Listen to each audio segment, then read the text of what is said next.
Hello, Frugal fans. Once again, I am the Frugal Gamer, and I'm reviewing my stash to save you cash. And today I'm going to review Resistance Burning Skies for the PlayStation Vita.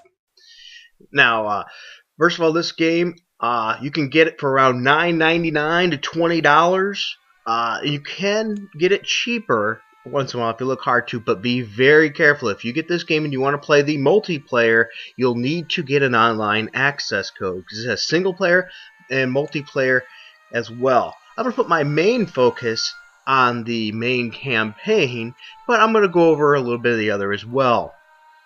As you see here, you can get trophies and things like on any other traditional game.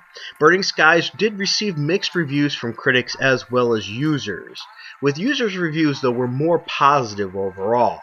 Most critics praised the controls of the game and thought it had a lot of potential for a first-person shooter on the Vita, but they criticized the gameplay and level design. As you see here, I'm showing some of the style of cartoon, sort of old school. They tried to make it look old with a little bit of old artwork as well as a mix of the new to give the game a retro feel because it is set in the past. Resistance Burning Skies is a first-person shooter game. For the Vita, as I said, it's set in the Resistance universe. It's part of that whole setup from like Resistance 1, 2, and 3 for PlayStation 3.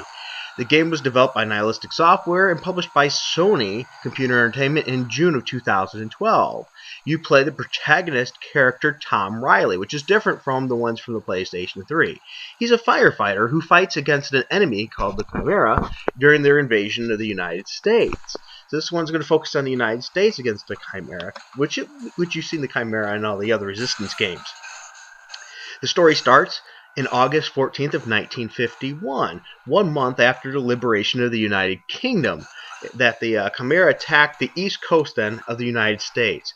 A New York fireman, which is Tom Riley, who you're playing, is caught in the middle of the conflict. He fights against the Chimera in order to find and rescue his family, which is his wife and daughter, that were caught in the middle of the invasion.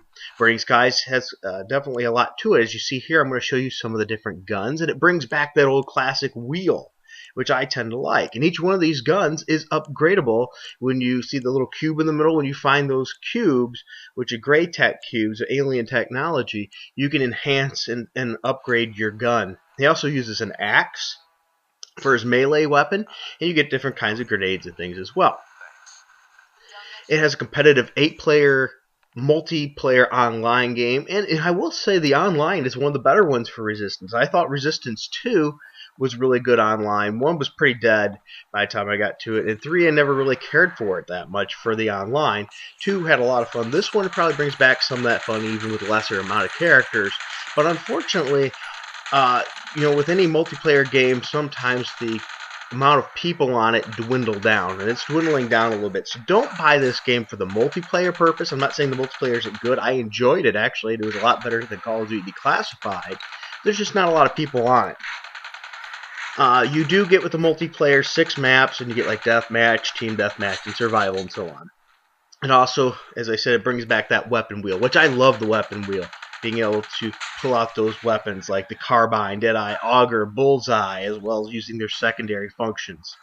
Now, this game has a lot of pros and cons to it, so let's get down to that. That really boils down to what the game is. As you see here, I think the graphics are good. But, to be honest, they could have been a little better, but overall, I had no issue with them. The story segments are interesting, and it was made to give a dated feel for the time period. And I think it did well with that, overall, with the music as well as the look. The music, as I said, has that dated feel as well. Probably one of the better things of the game. The score for this was composed by Jason Graves and Kevin, I think his name is Ripley. I'm not sure I pronounced that right. But the score was with a large orchestra, recorded at Ocean Way Studios, and it is fantastic. It really does well, the music tying and giving you that old feel. I think the game, just like any Resistance game, has some interesting guns to it. Like here, as you see, I'm using the auger. You can see through like an X-ray vision through walls and shoot people through them and put up shields. The controls are good as well.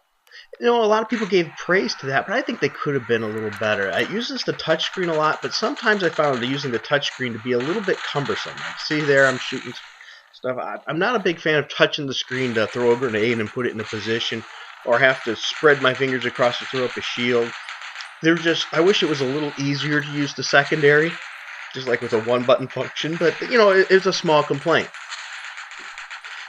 In all around, the game, I think, is a fun game. I enjoyed it, and the campaign I thought was fun. I thought the game has interesting enemies, like this one you see here. Big. Now, I wish there was a little bit more types of enemies, but overall they were pretty good. It has good online multiplayer. The game also mentions Nathan Hale in it as well later on, which is the protagonist from Resistance 1 and 2, and it indicates that he may still be alive, which is, I think, a neat little Easter egg. The game provides an opportunity for an easy platinum trophy as well. I completed all the requirements except for one in my first run through. All I had to do was select the level section and play it once afterwards to get the platinum trophy. So it's an easy platinum. It's like here, this is a good stage to go to get the last one when you have to kill these big dudes here and get a few more of those for the platinum. Now this game also does have some negatives, so let's make sure we cover those.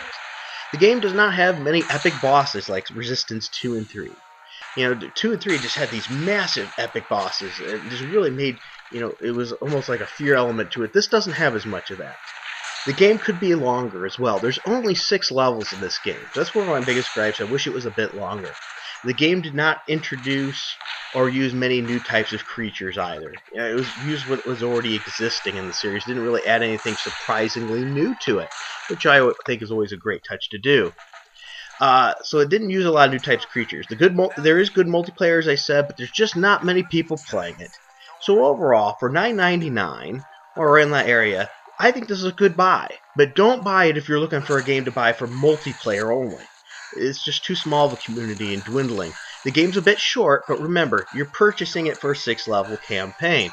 So don't overpay. I wouldn't pay $20, but if you can get it around 9 or less, it's definitely, I think, a good buy for your money.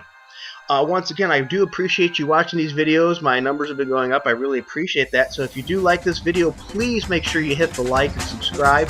I really do appreciate it. And feel free to tell me in the comments what games you might be interested in. Feel free to leave any questions in the comments or games and other devices that you might be interested in me reviewing.